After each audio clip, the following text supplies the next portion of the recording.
बिस्मिल्लाहिर्रहमानिर्रहीम। अस्सलाम वालेकुम। क्या हाल हैं आप सबके।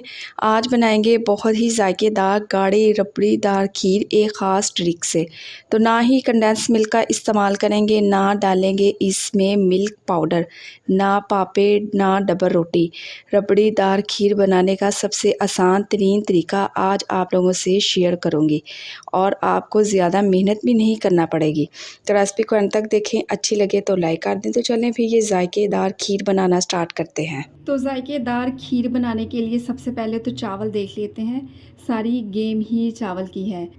आज मैं इस्तेमाल कर रही हूँ मोटा टूटा हुआ चावल, या जिसे टोटा चावल भी कहा जाता है।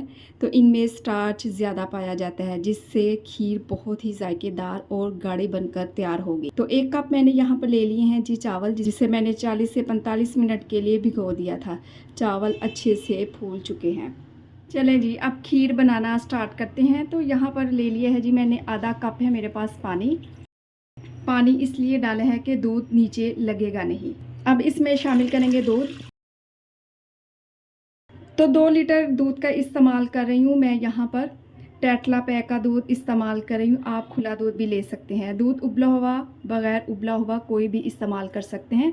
इसके साथ ही मैं इसमें शामिल करूँ 5 से 6 सब्ज़ इलायची, मुँह खोल के ये डाल देंगे। साथ के साथ इसमें डाल देंगे भीगे हुए चावल। और यहाँ पर मैं डालूँगी 1 टीस्पून है मेरे पास देसी घी, ये इसमें डाल देंगे।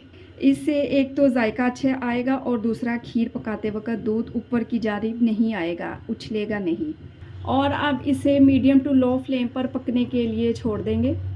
तो जब तक खीर पक रही है, ड्राई फ्रूट्स की तरफ आ जाते हैं। तो ड्राई फ्रूट्स आप कोई भी ले सकते हैं। मैंने यहाँ पे ले लिया है जी नारियल, इसको मैंने बारीक काट लिया है। इसके अलावा मैंने पिस्ता ले लिया 2 टीस्पून, बादाम बारीक कटिंग किए हुए 2 टीस्पून, काजू हैं 2 टीस्पून और किशमिश है, ये भी मैंने ले ली है जी 2 टीस्पून। आप अपनी मर्ज़ी से ड्राई फ्रूट्स कम या ज़्यादा कर सकते हैं। अब ड्राई फ्रूट्स के टेस्ट को मज़ीद इन्हेंस करने के लिए मैं इसमें शामिल करूंगी अगेन 1 टीस्पून है मेरे पास देसी घी, और इसके साथ ही इसमें डाल देंगे ड्राई फ्रूट्स। सिर्फ 1 से 2 मिनट इसे रोस्ट करेंगे। जैसे ही किशमिश फूलने लगेगी तो इसे उतार के एक साइड पे रख देंगे। तो यहाँ पर जी इसको पकते हुए 10 से 15 मिनट हो चुके हैं। तो यहाँ पर मैंने एक जूसर ब्लेंडर ले लिया और इसमें मैं 3 चम्मच डाल दूँगी इस खीर के, और इसको ब्लेंड करेंगे। चलें जी, अब इसमें मैं शामिल करूँगी ग्राइंड की हुई खीर।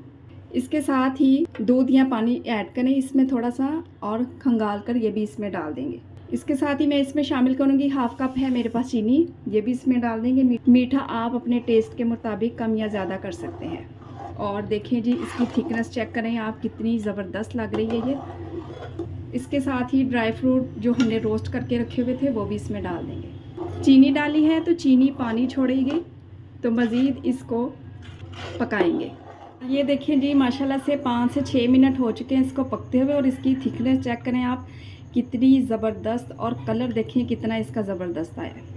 बग़ैर खोए के, बग़ैर कंडेंस मिल्क के, बग़ैर क्रीम के ये इतनी ज़बरदस्त और इतनी आसान रेसिपी है कि खाकर और बनाकर आपका दिल खुश हो जाएगा। मैं गर्मा गर्म खीर को सर्व कर रही हूँ। आप खीर की थिकनेस चेक करें, ये कितनी गाढ़ी बनी है। तो रबी अव्वल के मौके पर ये आसान सी रेसिपी बनाएं और पूरे मोहल्ले में बांटें।